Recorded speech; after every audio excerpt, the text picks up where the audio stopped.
Well, hello, and look at me being super on top of this podcast. I'm actually really proud that I have all these things to share and talk about Grenada with you. I feel like I thought I forgot about all these things. I went back recently and looked at some of the pictures because I really wanted to, all the pictures from when I lived in Spain. And it's funny because I wish I would have taken more videos, but I swear I did. But I am having a hard time finding those videos because maybe I downloaded them, but maybe they got lost because I took so many pictures. But when I went to Spain, it was 2012 and 2011, so that's like an eternity ago. And I had a real camera. It wasn't like you have cell phones like today.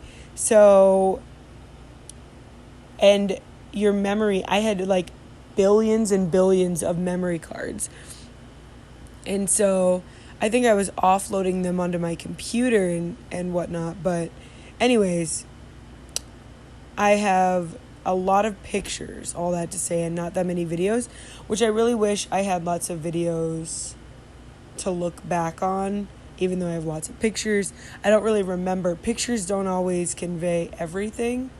And honestly, I just have a lot of drunk photos, which is kind of annoying in a way. But in a way, it just, kind of tells us another story as well. But the story I'm going to share with today is kind of like part 2 of what we talked about in the last podcast. I'm just going to be telling just random things about my experience when I was in Granada and when I was in Spain. This is all about Granada, but I traveled to a lot of different places. Not just, I traveled to a lot of places in Spain that I might talk about in the near future that were really interesting. But I also traveled to a lot of places outside of Spain, to other countries. I have a lot to talk about, like with Portugal or Ethiopia or Morocco, or France. I have lots of stories about France. And so I might actually share those as well in the near future. But today I'm going to talk a little bit more about Granada. So the first thing I wanted to talk about was, so I'm going to rearrange some of my notes. So when I first got to Spain, I kind of talked to the guy that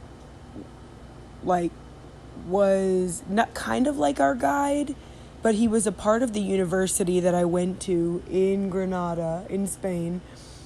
And he was kind of like our at the university, he was kind of like our guide of our United States ambassador, but he was from Spain type of thing. So whenever we had questions about the school or about touristy things or about just living in Spain, he was that guy.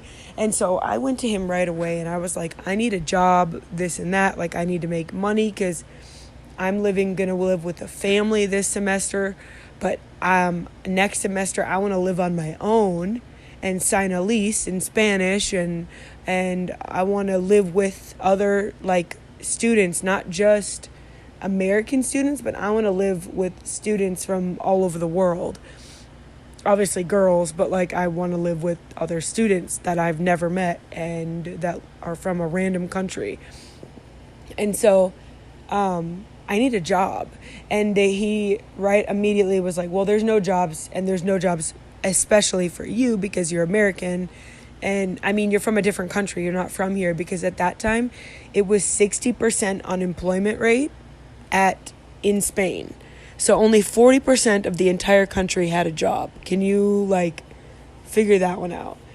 That was during Mr. Obama's reign, but I don't know if that nobody had a job. Like, United States economy was way down. Like, I had graduated, or I was about to graduate that next year, and I couldn't get a job anywhere. It was so hard to find a job. So, like, I don't know if that had anything to do with it, or if it was just, I don't know. But anyways, Spain specifically had 60% unemployment rate. So that there's no way that you could find a job. Although I don't know really how, I feel like he pointed me in this direction, but somehow I feel like he told me this. I have no idea. Or maybe it was the family I lived with. I'm not sure, but I am the only one that did this out of the hundreds of people that studied abroad. All the people from all over, like, one of my roommates was from Japan that lived with the family, and she was learning Spanish. Like, there was people from all over the world, and there were like 20 students from my specific university from Minnesota, and nobody did this. So I don't know where I learned this, but somebody told me when I first got there that if I went and volunteered at this Catholic middle school, that maybe the parents would get to know me, and then maybe I could teach their kids English, and they would pay me like €8 an hour, which is like, because the minimum wage was $9 an hour in the United States, I think, at the time. So, or less. So €8 an hour was like decent. But anyway, so I don't know how I learned that, but I was like the only one. I think maybe it was my roommate, but she didn't do it. Because I don't know, I think people kind of plan to not have a job, and I really didn't need a job, but I think that was one of the goals I wanted to do with being there, was like experience a job. So anyways, I went to this middle school, and it was a private Catholic middle school, boys and girls, not just girls. And I started teaching an eighth grade class, or I split between two different eighth grade classes. And when I was teaching, the teacher sometimes wanted me to sit in English and then correct her, or if she was saying something weird, I would be there to like help. Granted, I'm not really that great at English in general, but I understand when something sounds weird or looks weird or is not right. And they did that a lot. They would say just weird words. Like, a lot of times they would use say the bubbler for like a drinking fountain. And I'm like, okay, that's fine in England, but not in the United States. Like, I would just like clarify, like, nobody says that in the United States at all, and stuff like that. Or they would use like Australian language for English. So anyways, I would just help with that. Or they would just let me talk about a cultural thing in the United States. For example, I talked about what life was like at the cabin, and I just asked them about jet skis and boating and skiing, and they thought that was the funniest thing because people don't do that really there, and that's just the culture in Minnesota, is like lake life, and it's just a weird concept for them. The beach they understand, like the ocean, and there are people that do, jet skis and boating and skiing. Well, I don't know about skiing, but water skiing, I'm sure some people had heard of it, some of them had not, but it was just a very weird concept for them. Anyway, so that happened, and I did that for a whole semester, and then it was crazy because the next semester, so the first semester I lived with a family, And when you live with a family, it's basically like you're in high school. They take care of everything. They take care of, they clean your room even. They'll take care of all your food. They make all your meals. They serve you a meal. You don't have to clean anything. You don't have to, they was like, I was at a hotel almost. They cleaned your room, cleaned your bathroom. They paid, you didn't have to pay for utilities or anything, or heat, or they did everything. You were basically in high school. And so that was kind of interesting. Like, it felt like I was like growing up with a family, and then the next semester I ended up living with a girl from Chicago. So that was nice that I had somebody that spoke English. And then I lived with 2 girls from Italy. And one girl was from the north of Italy, and then the other girl was from the south, of Italy. And their personalities were completely different. Now, I have other stories I'm going to share about this, but I am going somewhere, so I'll circle back to the girls that I lived with, because there's so many stories about these girls. But so when I was teaching English, I got several jobs the second semester, which was perfect when I was on my own and paying rent, and I had to sign a lease in Spanish. The entire thing was in Spanish, and I was learning Spanish. Granted, I had a whole half a year already, so I was pretty good at Spanish by this point, and probably somewhat fluent, not completely by any means, but I could hold a pretty good conversation and pretty much understand what the lease said, but I know I didn't understand everything. Anyways, regardless, I signed it and paid the rent every month. I don't even know how. I think if I paid cash, or I don't really know how I did that. It must have been cash, but I don't really remember where I gave it or what happened, but it got paid, and yeah, we never missed anything. But so anyways, I am still going somewhere. I'm gonna come circle back. So I had these families that I taught English to, one-on-one. I would go to their house and I met their parents, and I did all different. I did some of the 8th grader girls, and I would teach them English, and their parents would pay me, $8, or some parents did 13 euros, some did 8 euros. It was all variant, 10 euros, whatever. And then I would really only be there for an hour, sometimes 2. And they would pay me per hour or whatever. But then I started to get to know them. And one family actually offered me to go with their daughter, because I had never been to the ocean. I think in the first semester, we went to the ocean. And then I went to the ocean in the north of Spain, in Oviedo, which is a province, a state in Spain, a province. I think it's a province in the north of Spain. That was my first ever time in the ocean, and it's a peninsula there in the north part, but the water, when it dries on you, is so itchy in that little peninsula. It's crazy.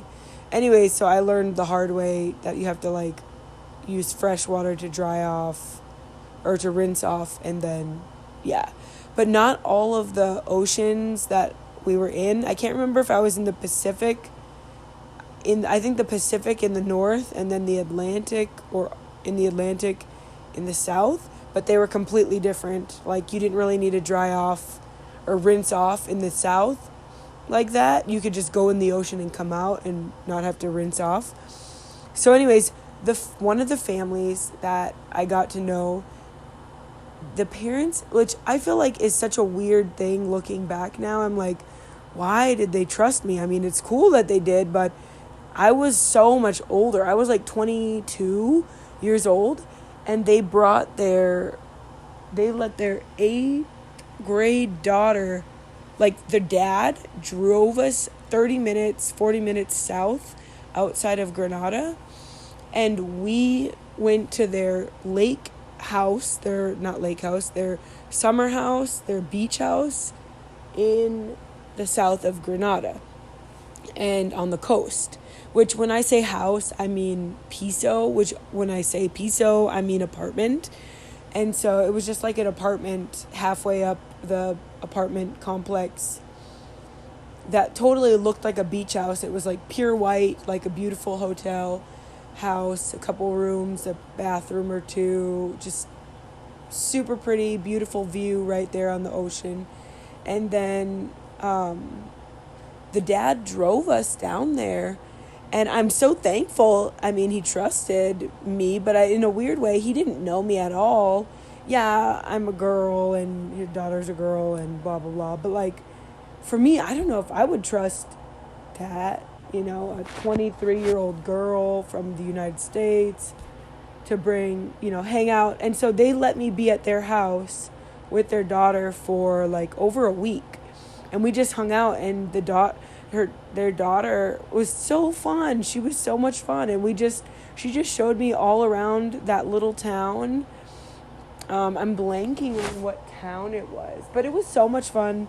And I guess it's not that weird if I think about it. I mean, and she was 16 and I was 23. I guess I'm a little bit older, but I guess I wasn't that much older. I don't know. She was in 8th grade and I was in college, so I don't know. But anyways, maybe they felt like I would babysit. I don't know. Maybe not. I don't know. But she was like my friend. Like, it was like fun. And it was like we were just hanging out as friends. And she showed me like the ocean, and she talked. I didn't actually see this, but she explained it. So in a certain part of the summer in August, which it was spring, or like spring going into summer, like it was the beginning of summer at this time, like spring break type thing. But in the end of August, or in August, she said that the entire like coast where they were would be filled like solid with jellyfish right there, and you were not allowed to be in the water at that time, but it would be for like a week. And I guess the jellyfish are like mating, or they just congregate there for like a week, and then they disappear and they're never there again for the whole year. But they are always there for like a week long, so you never want to like come to the beach for that time, because they'll just like fill up the whole water. You can't do anything. She said it's a cool thing to see, that you have to see it, but it's like kind of lame because you can't be in the water. But it was really pretty, because like where they were, there were like different places by the water that the waves would come in, and there's like these huge like coral reefs that they're like rocks that would shoot out, that would be out of the water, so the waves would come and they would splash up. It was like kind of like very picturesque movie cinematic like pictures. I wish I could show you some of the pictures. I do have the pictures. We took so many like golden hour photos that day, or like one of the days, because it was just the waves would crash up on the rocks and the sun was setting, and like the waves would like catch the sun in just this crazy way, and it was like purple and pink, and we were just like sitting out on the rocks. It was just like, I mean, we did that like every night, but like it was really fun. And then they have like restaurants right out on the water, like only like 20-30 feet from the water. So we would go, and they had live music, and we would just sit and listen to the music. And I remember like we got like sodas or whatever, and they had like ice cream right there, like on the boardwalk right there. So she told me it was like this special ice cream. Now I can't even remember why. I can't remember if it was like an orange creamsicle. I can't remember why it was so special, or if it was like a frozen yogurt, but it was like so good and it was super amazing. But I am blanking on, like, they got it every day, every like night, her and her family or whatever. But it was like a really fond memory for her at the beach. One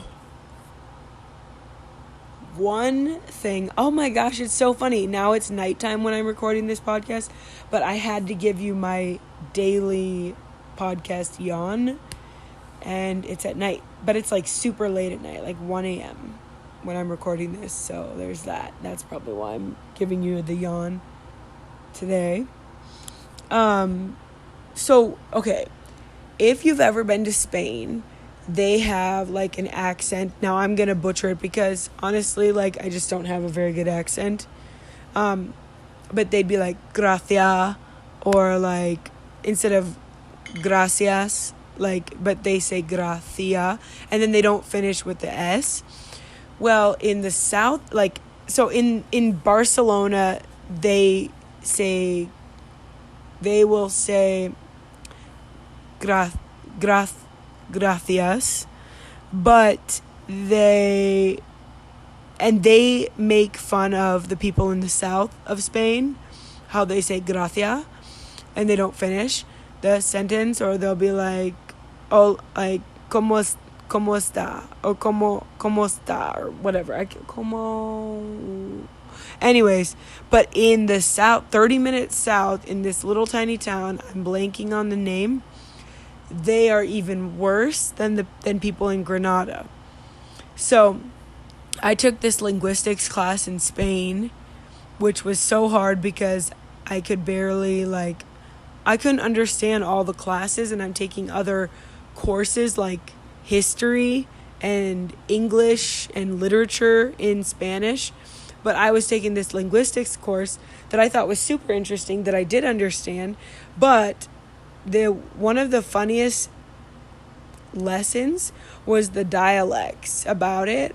And I had already gone to this little town, and so I gave an example, like, about this town, and it was so funny. So in the town, in Granada, or in the north, in Barcelona, or the northern parts of Spain, they will say, like, the guys, like catcalling, they would be like, hey, like, from across the side of the street, they'd be like, they say tia for, like, amigo or amiga, like, they'd say tia, like, tia means aunt in Spanish, and amiga is friend, which is what I learned in the United States, but we're learning, like, Mexican Spanish, right? Spanish from Mexico.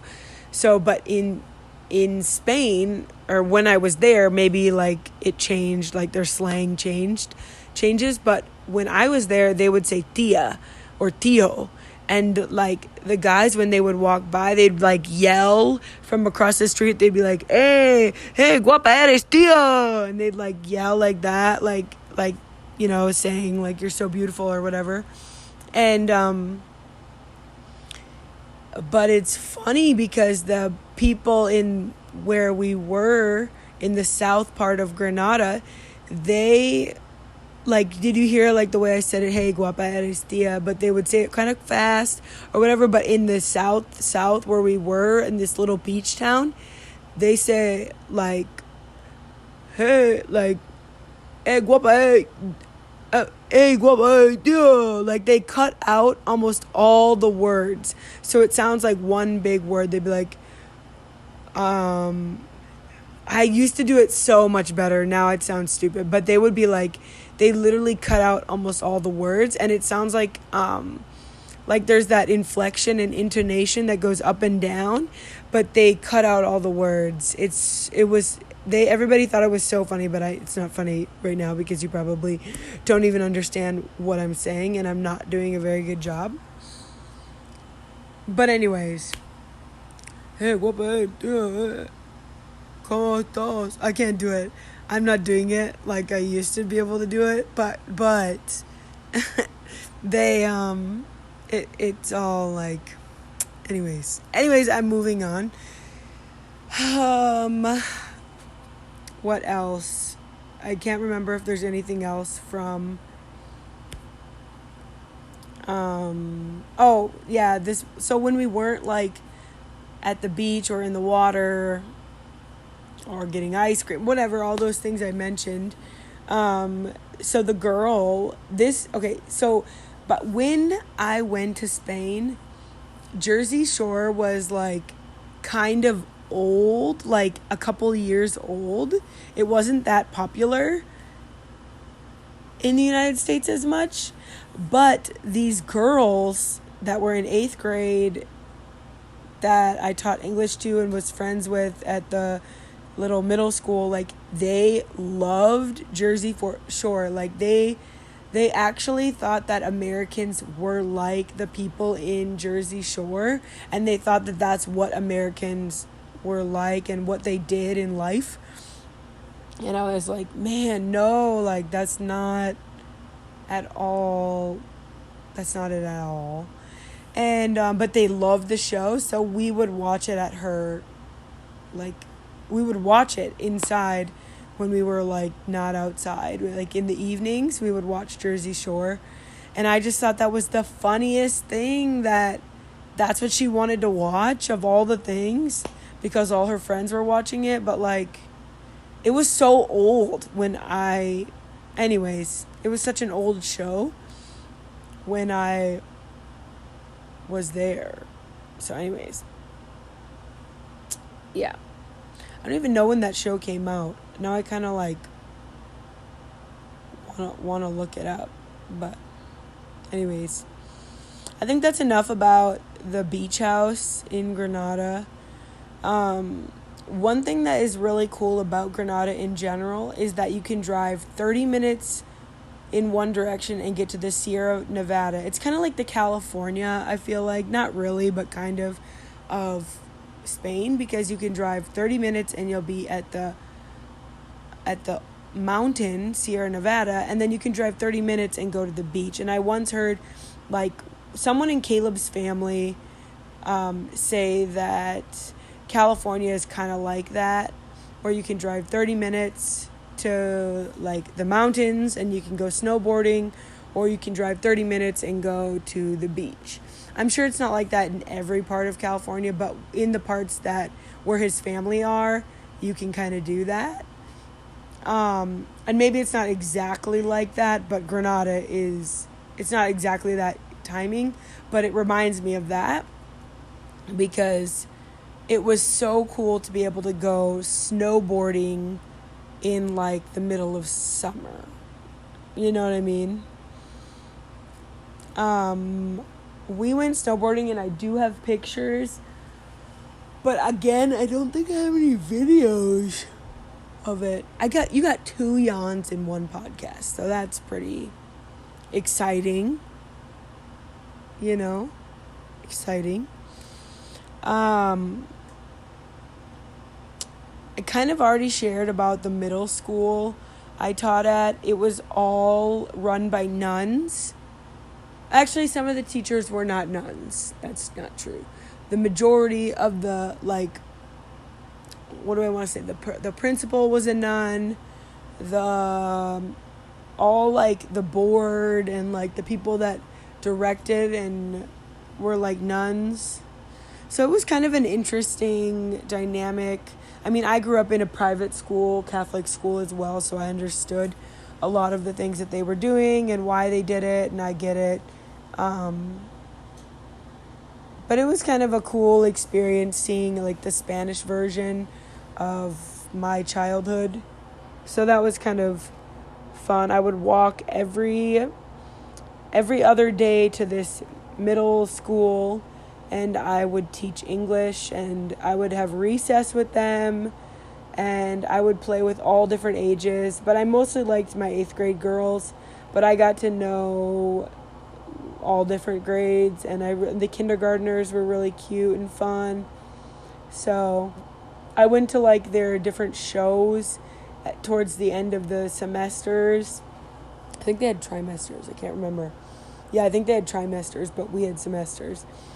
And so they had different shows out in the courtyard and stuff, and I would go to those. I mean, obviously everything's in Spanish. But it was really fun.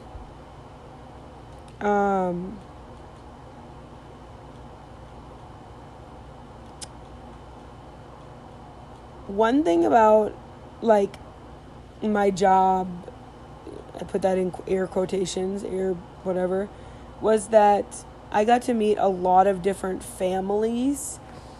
I think I only taught girls, except I taught one little boy that was like 4 or 5 years old. And he really did not like English at all. He hated English, but his parents really wanted him to learn English. He was really difficult. He had a hard time understanding me all the time, and he just wanted to speak Spanish. And it was hard because I knew what he was saying, but I was like had to force him kind of to speak English. Like I had to be like, no, and then, But I got to see like a lot of different families and different dynamics of those families, which I thought was really fun. One of my favorite girls was one of the 8th grade girls, and then her younger sister was like 6 or something. I think a couple times I taught her and her sister, which was fun. But it was cool because we just got to talk about whatever, because the whole time we were speaking English. And so they were learning like different slang. One girl loved Justin Bieber. It was hilarious. Her entire room was covered in the Canadian and United States flag and Justin Bieber. And it was only Canadian because Justin Bieber's Canadian. And so that's why she loved Canada, which I thought was hilarious. And she had visited Canada a couple times because her dad did work in Canada, so she went with. I thought that was hilarious. But that family was one of my favorites.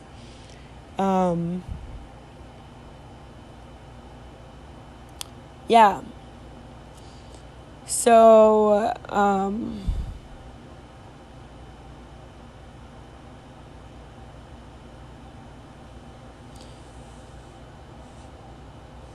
okay, so there's this thing when you study abroad. I don't know if they have this everywhere, but it's called an intercambio. And they taught us about this in the university immediately right when we got there. So an intercambio is like you could go to the university and write down on a sheet of paper, this specific sheet of paper, like, hi, my name is this, I'm from, Minnesota, United States, I speak English and Spanish, but I want to learn Spanish, or I speak English, but I want to learn, that's what it was, I speak English, but I want to learn Spanish, and then they would match you with people that spoke Spanish or spoke your language, but wanted to learn English. So in my case, but lots of people there were like one of my friends was from Japan, and she spoke Japanese but wanted to learn Spanish. So that's so interesting, right? You wouldn't think, okay. And so there are Spanish people that want to learn Japanese but no Spanish. So then she would get matched up with someone from Granada that wanted to learn Japanese. And I would get matched up with somebody that spoke Spanish that wanted to learn English. And then there were people from all over the world that spoke all different languages, and they would come there to learn Spanish, or you could learn other languages there, but mostly people were there to learn Spanish that were in that section of the university. So the university, our university had our department was the language department that where we were studying, and we had our own separate building. It was kind of like its own entity, kind of. They had their own teachers, their own. It's as if like we weren't on the main campus of the university, like. So that was kind of weird. Like, it would have been cool to be on the university, but they had their own building, like, kind of far, actually, from the university itself, because there were, like, med students that went to the university. Like, they had, like, all different kinds of, like, regular students. Like, their classes are in Spanish, you know, whatever. All these, like, high level, and we could, if we tested out of like Spanish, if we tested high enough, we could go take all those like regular courses, but you had to be like a certain level of Spanish to do that, and I was not at that level, so I stayed at the Spanish or the language university.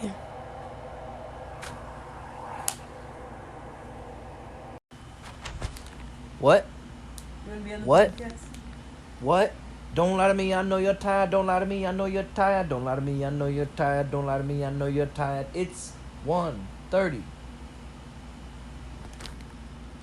That was Caleb rapping for you. I wasn't rapping. That was Caleb singing to you. I wasn't singing.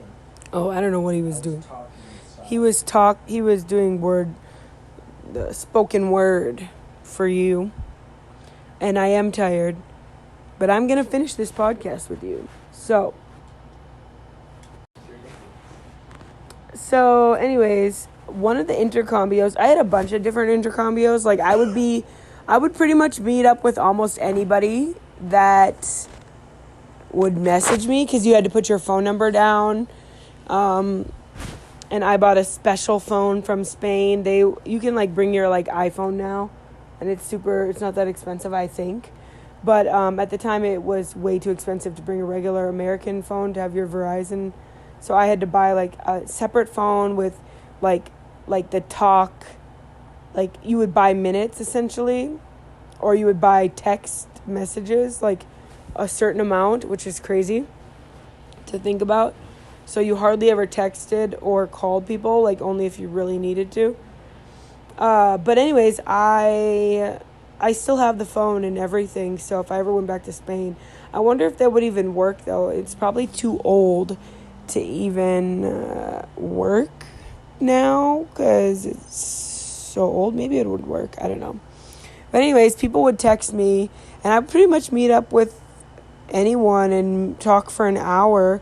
I mean, it was free, and you just meet at like a tapas bar, or you'd meet at a cafe. Mostly pretty much met at a cafe or a tapas place.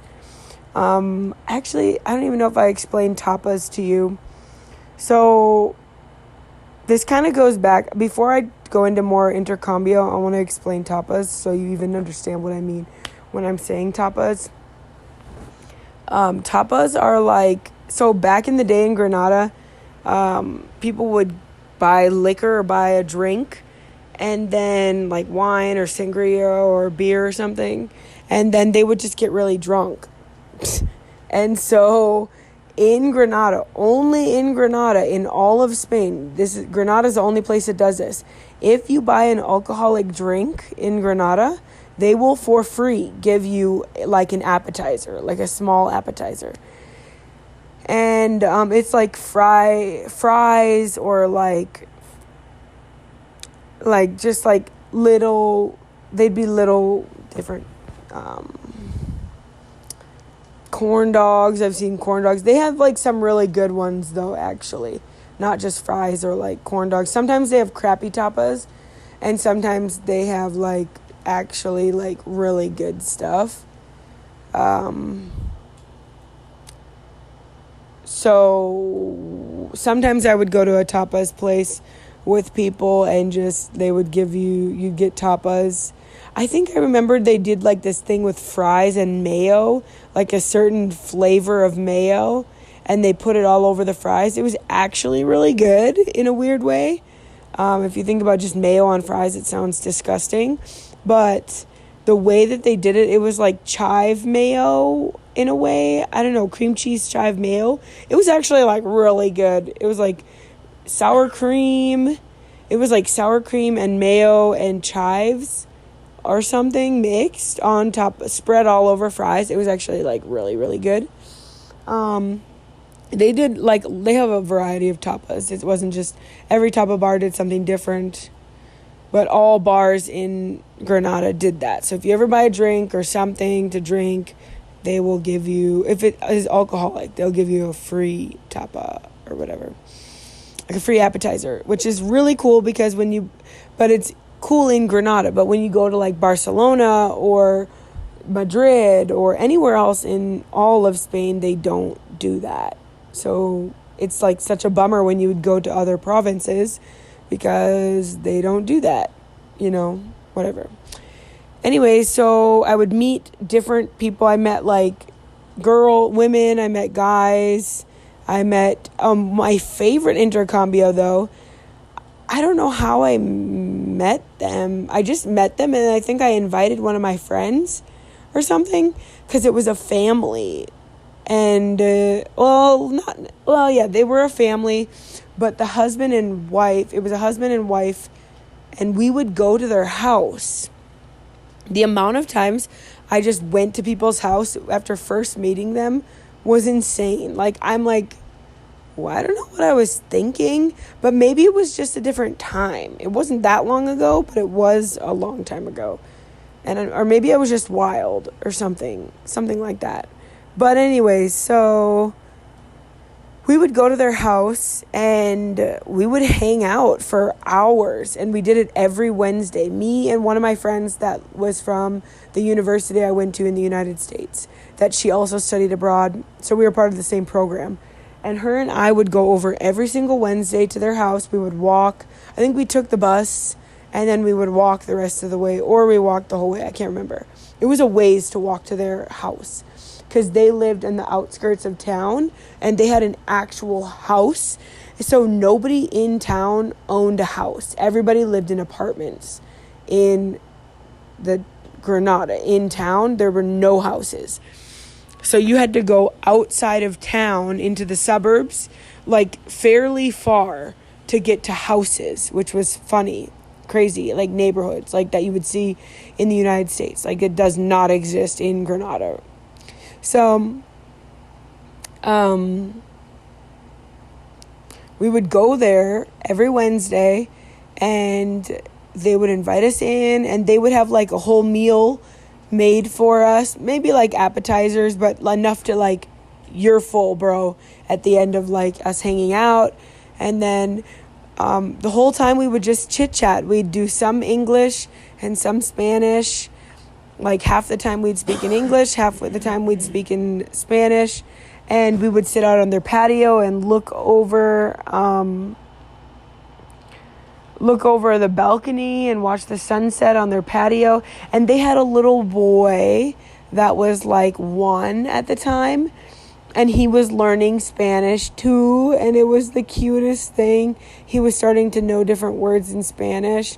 It was so cute. And I just have lots of pictures of us all hanging out, and I just really loved that family. And I don't know.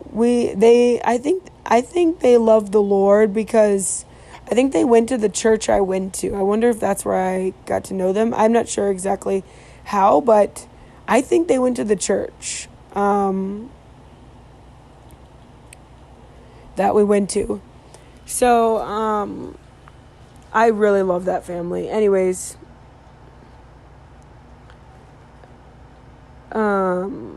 this is kind of a weird thing. So the grocery store we went to, it had like the weirdest food. I mean, it's food from Spain, so everything was like completely different and weird.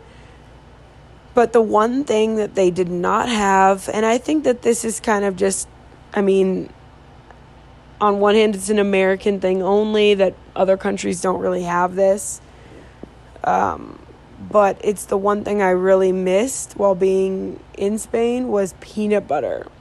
Granted, I was on this like huge kick all through college of like just eating a spoonful of peanut butter every single day. Like I could not stop eating peanut butter. Like I would eat 1 to 3 scoops a day. And it's funny because I would tell my brother around that time, like, don't let me eat peanut butter. And then I would totally just eat peanut butter and he would chase me. This was when I was back in the United States, obviously, but like chase me to try to get the peanut butter out of my hands, or like say you're going to get fat if you eat that peanut butter, just because I told him to. It was hilarious. But anyways, in Spain, they didn't have peanut butter. And if whatever, they did have like tiny jars of it sometimes, but it was terrible. It was like terrible, terrible, terrible stuff. It was not good at all. They did not know what they were doing with that, but yeah. I think when my parents sent a care package, I asked them to send peanut butter because they sent me 2, one each semester, of different things that I missed in the United States. And they sent me peanut butter, I think, both times, which I was so thankful. What else? So this is a cool thing. So when I was in the United States, I was in college for a year at this university, and I became a part of this campus ministry called Chi Alpha. And when I went to Spain, now they have Chi Alphas all over, like, the United States. But when I went to Spain, I got there and they happened to have something called Chi Alpha that was essentially a campus ministry, but like they happened to have it in the town that I happened to live in, that we happened to go to and study abroad in. They had that same exact campus ministry, which was crazy to me. I was like, the Lord. It was really cool. So I was able to like continue, being a part of like-minded people that love the Lord. Granted, I wasn't spirit-filled at the time, but, it was still essential for me in that time to have those people.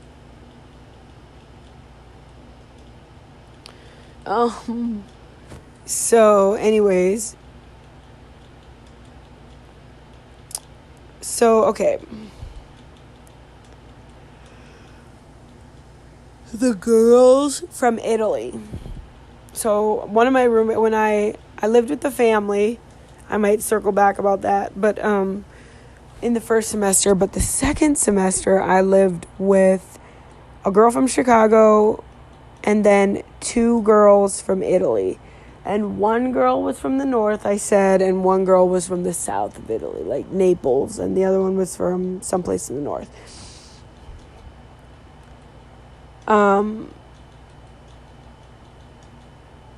So the girl in the north, this is what I realized with these girls.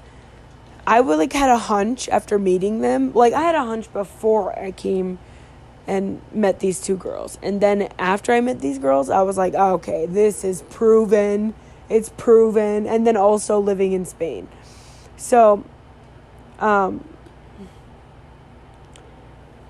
okay. So I always had a hunch, people in the north of a country were a little bit more cold. They kind of keep to themselves. They don't really they're not as warm people. But in the south of a country, they're a lot warmer. They're more wild. They're talkative, outgoing, as a group, And I found this to be true in the United States, like Texas versus Minnesota. And then I also found this to be true when I lived in Spain. I saw this to be true. Like, the people in Madrid were completely different from the people in Granada.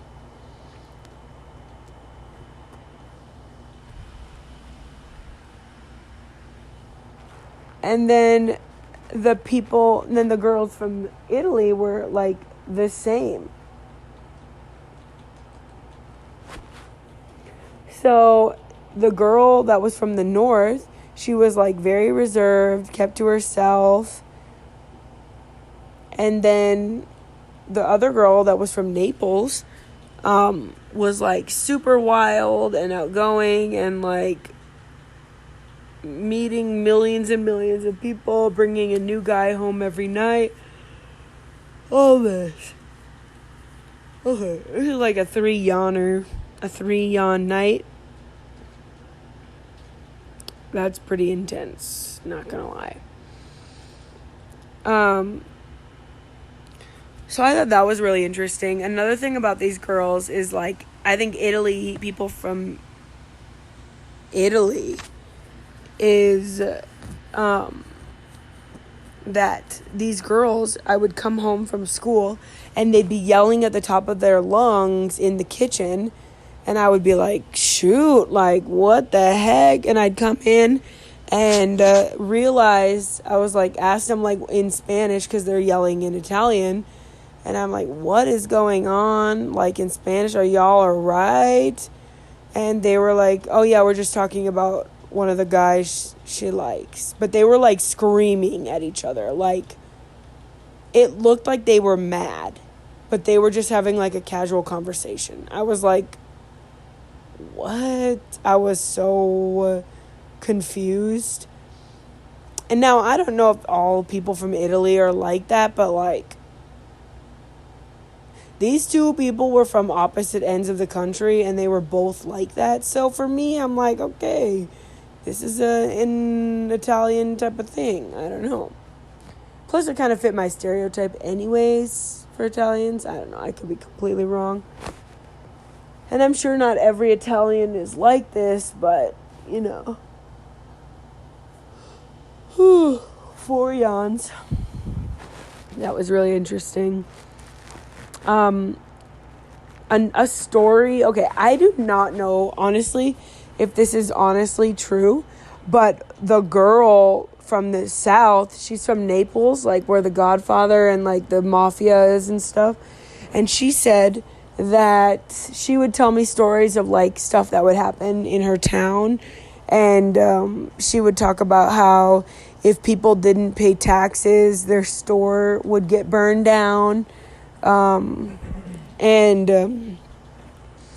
She talked about, maybe, I feel like now she, like, when I've told the story over and over again, she, like, made it, I don't know. I mean, yeah, mafia is crazy, but, like, really? I don't know. But she said that people would, if they didn't pay taxes, they would kill the people, and then they had, like, these column homes. They would just put the people right in the home, in the columns, and leave them there to rot or whatever inside the walls and stuff. And that this happened all the time or whatever.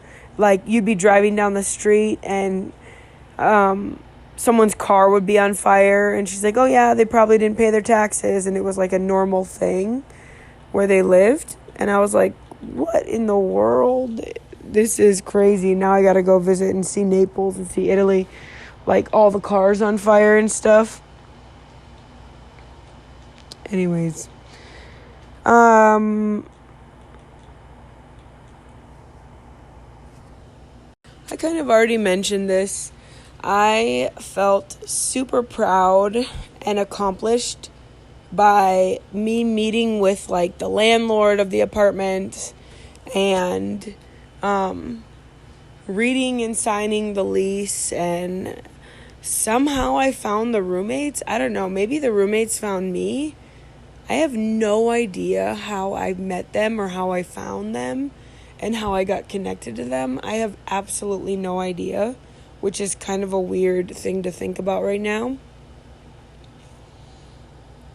But I just remember that was one of the goals that I had when I came to study abroad. Like I had a few small goals. Like I wanted to run a marathon. I did want to run with the Bulls, which I mentioned about running with the Bulls. I ended up not running with the Bulls because I missed it.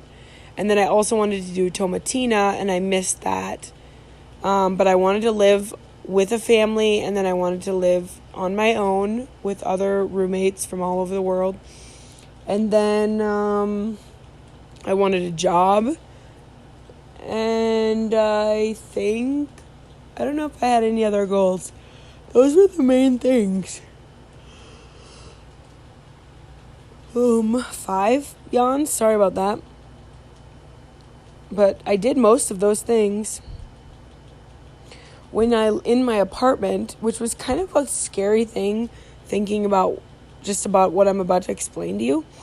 But if you wanted hot water, you had to turn on a propane tank. You had to the way when you have a grill, you open the propane and it's connected to a pipe and it's connected to this part of the wall, and then you take a flame, like a match, or we had the long skinny lighters that had the long neck on it. And you light the end of the tip, and you light it an open flame to the gas, or whatever. It's like a gas lit thing, and it's an open flame so you can have warm water in the house. It's crazy. So we would go and check, is the propane still on? Is there still a flame on the side of the wall? Basically, this little hole in the wall where you would light the flame once you turn on the propane. And we so many times would forget and leave the propane on after, because it's such a weird thing. Who even has that anymore? Why is it even like that? Why is it so old school? You know what I mean? We would forget it. All of us would. I don't know if none of us just had that. I feel like that could be a European thing. So the girls that were from Italy didn't really forget as much as the girl from Chicago, and I would always forget, always, that you had to light the flame and turn on the propane and then turn off the flame and then turn off the propane. We would forget the most from the United States because that's such a weird concept. I think maybe the girls in Italy did that, but we did not. So that was bizarre.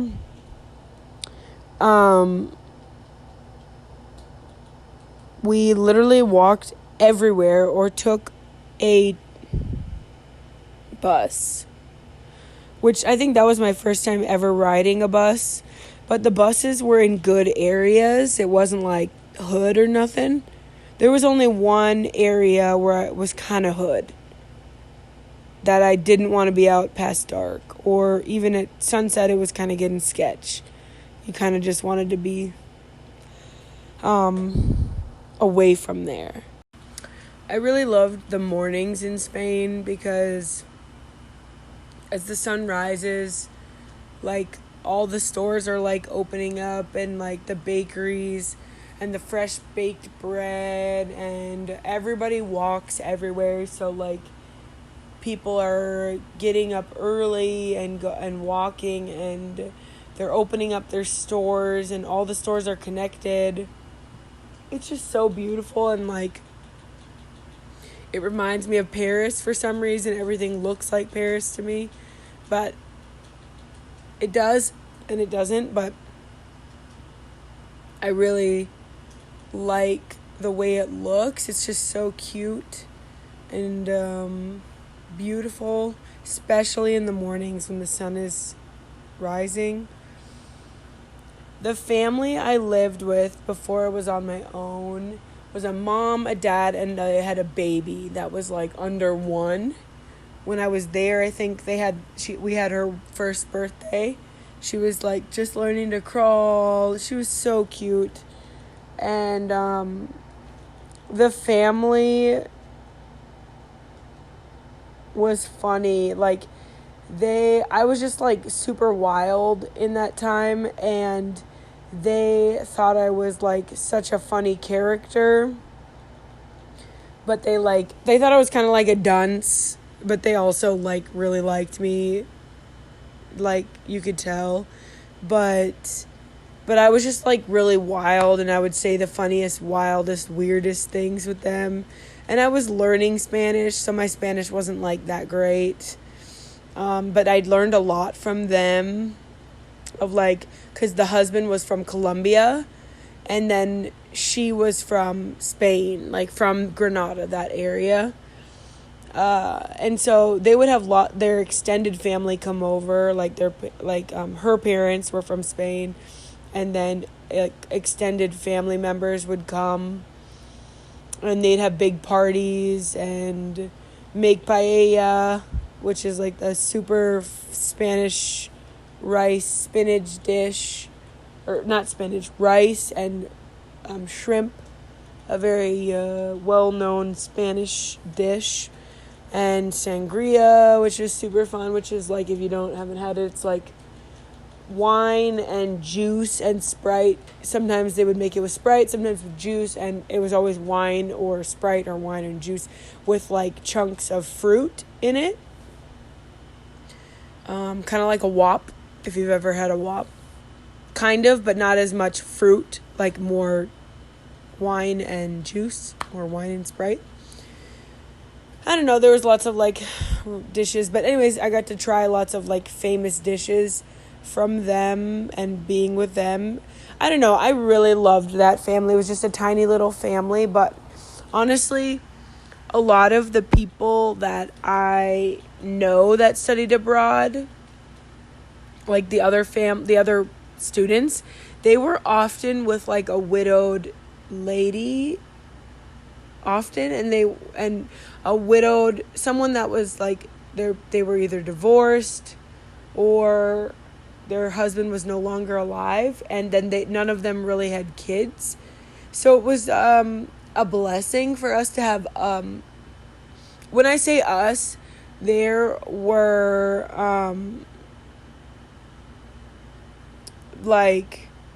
there was a girl that's from my university, from the United States, and then another girl for part of it from Japan. She was only there a few weeks. But I feel like we had a really good situation with the mom and the dad and the kid. So to have the dad and the baby was so special. It really was. Because most people just had like an older lady. So I feel like you're not getting the full experience, because most people have like a family, growing up in Spain. So anyways, well, I don't know, I guess not everybody does, but you know what I mean. Like, it was more of a different experience, like a more family oriented experience, which is what I really was looking for. Yeah. It was really fun when they would have the extended family come over. They had like these littler kids. I think it was their niece and nephew or whatever.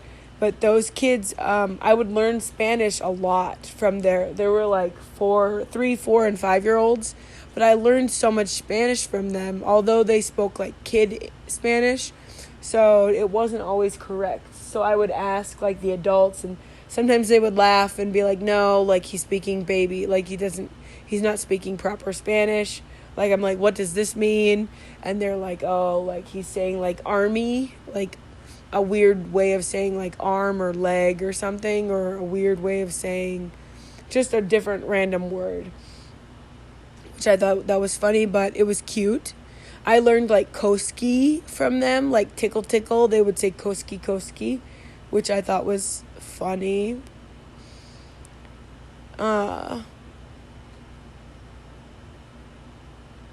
Yeah. I think I'm gonna leave this podcast right here, because I think I'm going to do something else now. But I will get to a day in the life, living in Spain, and I will get to that in the next podcast. I'm excited that I got to share with you like a lot of background about my life in Spain and my life in Granada, because I think it will help me explain the day to you, and you might understand a little bit more when I'm explaining it. So, you can follow my YouTube channel, subscribe, Georgia Hertzberg, or on Instagram, Georgia Hertzberg _ or GoTGD on Twitter. And message if you have any suggestions of what I should talk about. And please leave a review wherever you're listening to this podcast. That would be awesome. And share the podcast. Get the word out about the podcast. That would be awesome. And we will talk to you next time. Thanks for listening. Bye.